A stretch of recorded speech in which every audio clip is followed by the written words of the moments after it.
Shalom jemaat GBI Citra Family. Sebentar lagi kita akan memulai ibadah kita minggu ini.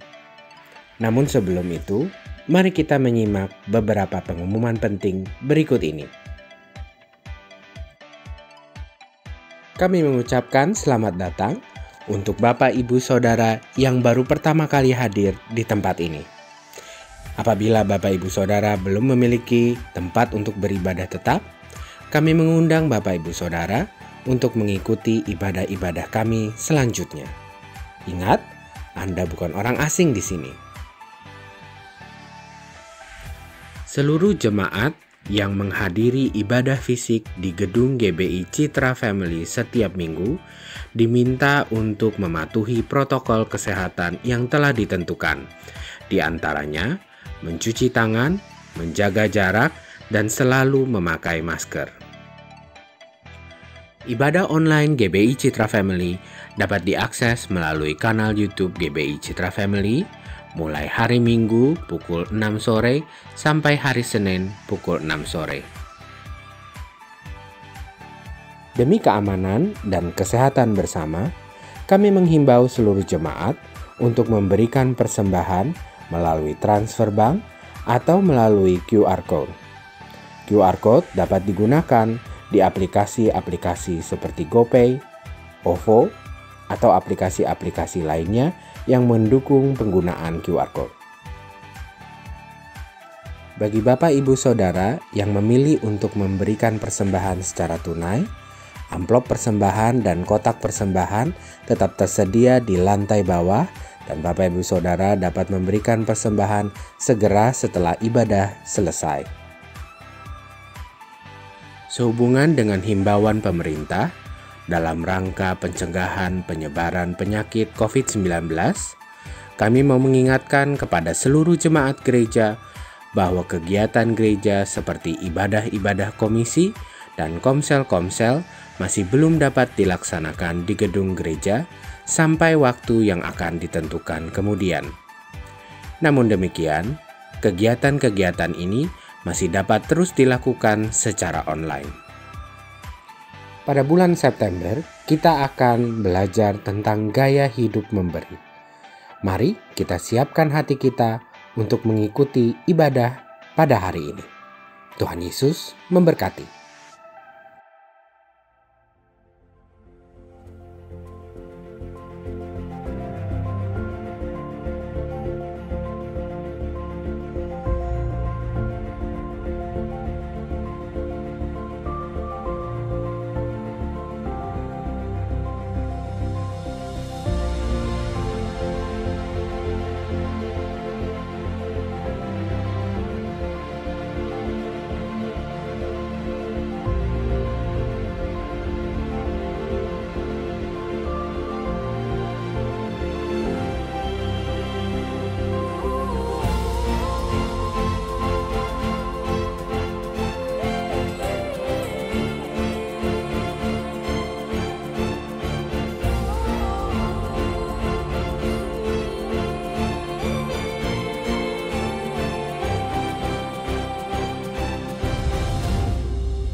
Haleluya, shalom jemaat yang dikasihi Tuhan. Semua lihat tangan-tangannya saudara, shalom. Apa kabar saudara pada hari ini? Dahsyat, luar biasa. Yes. Saudara siap untuk beribadah bersama dengan Tuhan, amin. Saudara siap hari ini untuk diberkati lebih lagi oleh Tuhan, amin. Yang mau siap untuk diberkati, berikan tepuk tangan dan sorak-sorak yang luar biasa bagi Allah kita. Sebab Dia Allah yang baik, amin. Saya mau lihat dong kedua jempol tangan saudara bilang, Tuhan Yesus baik. Haleluya, mari saudara undang bangkit berdiri. Kita mau angkat pujian kita bersama-sama. Teramat baik, Dia teramat baik buat setiap kita.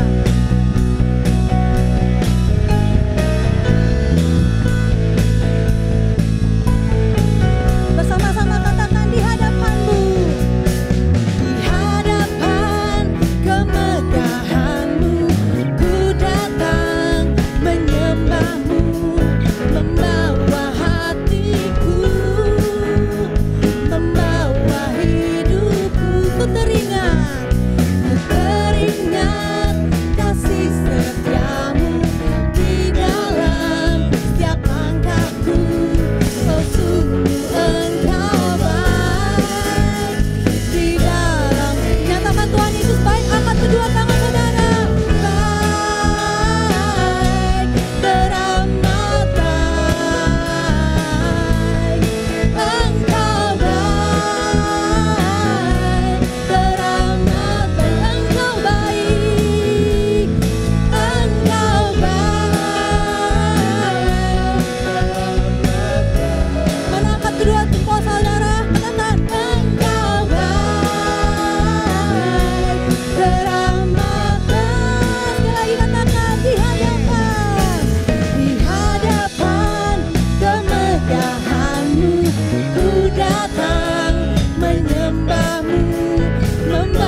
Puji Dia saudara lebih keras lagi. Amin. Sekali lagi katakan dengan sungguh-sungguh, Engkau baik. Engkau baik.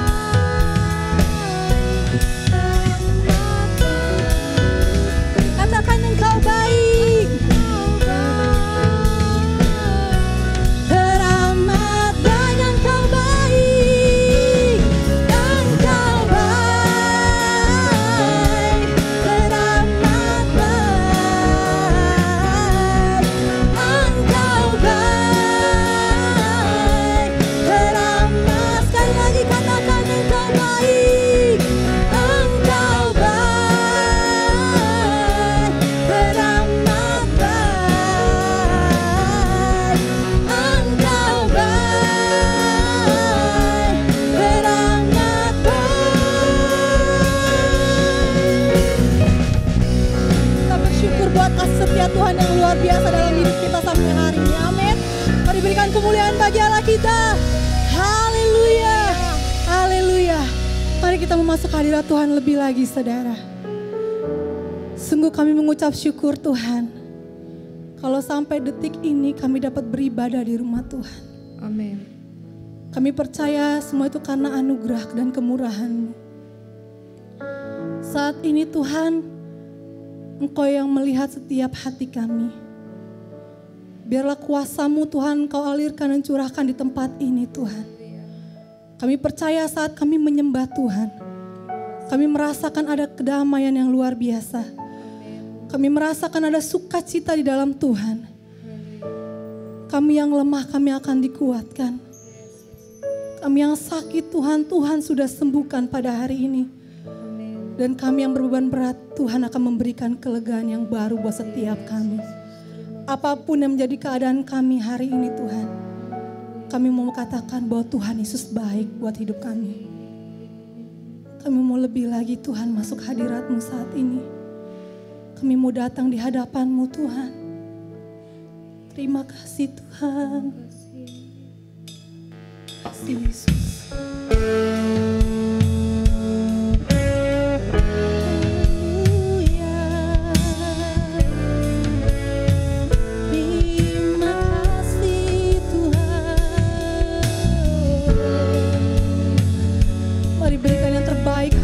Penyembahan kita saudara. Terima kasih Tuhan.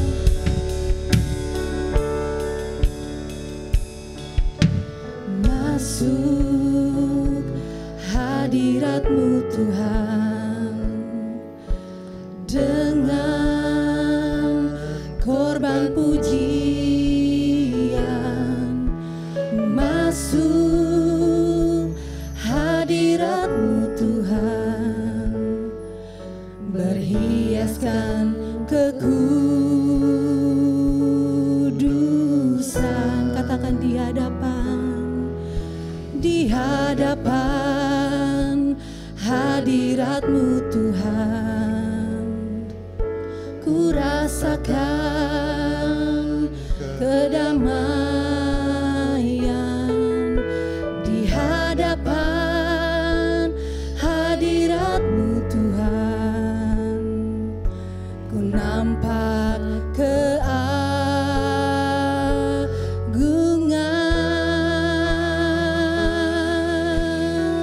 Mari berseru kepada Tuhan, katakan Yesus, ku sembah Kau, sujud di hadapan-Mu. Keinginan dalam hidupku hanya untuk menyembah-Mu. Haleluya. Mari lebih lagi katakan bersama-sama, masuk hadirat-Mu.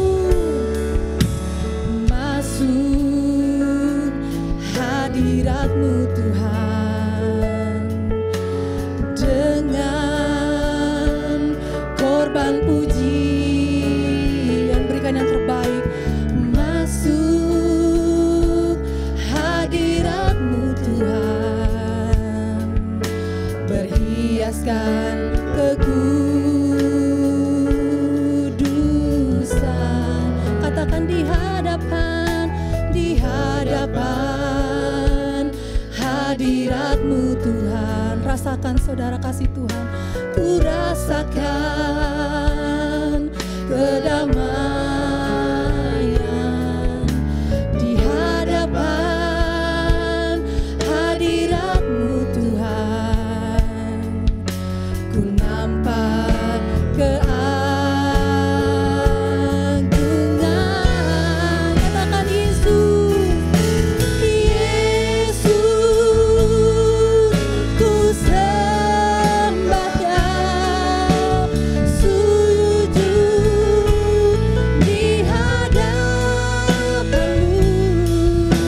kepada Dia saudara. Ku sembah Kau, sujud di hadap. Jadikanlah ini menjadi keinginan buat setiap kita.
Katakan keinginan, keinginan dalam hidupku Tuhan, hanya untuk menyembah-Mu.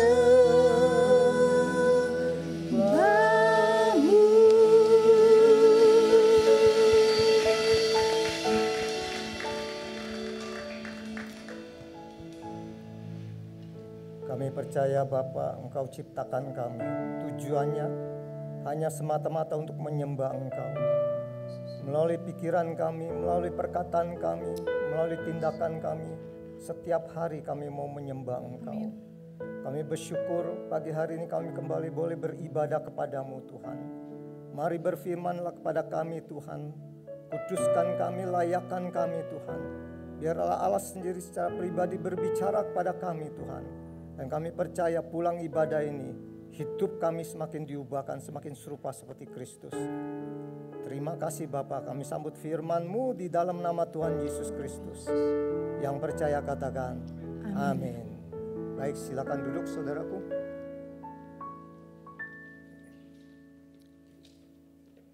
Shalom. Puji Tuhan. Tema di bulan ini masih sama, gaya hidup memberi. Saudaraku, saya yakin banyak orang Kristen pada hakikatnya dalam hidupnya ingin memberi, ya, ingin bermurah hati.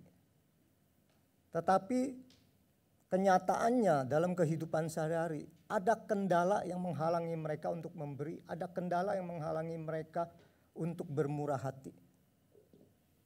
Nah, kendala ini bukan hanya tidak ada uang, bukan hanya karena kemiskinan, tapi kendala ini lebih banyak karena pola pikir dari seseorang tersebut. Ya. Kita baca dulu ayatnya saudaraku. 3 Yohanes 1 ayat yang kedua. Saudaraku yang kekasih, aku berdoa semoga engkau baik-baik saja dan sehat-sehat saja dalam segala sesuatu, sama seperti jiwamu baik-baik saja. Ya. Saudara, Yohanes mengatakan kalau kita ingin hidup kita diberkati, kalau kita ingin hidup kita makmur, maka kita harus memiliki jiwa yang makmur.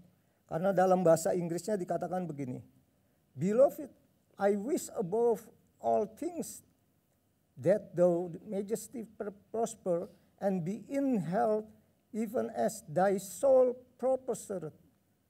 Ya, kemakmuran saudaraku di dalam pikiran kita, di dalam jiwa kita, itu mendahului kemakmuran dalam kehidupan kita.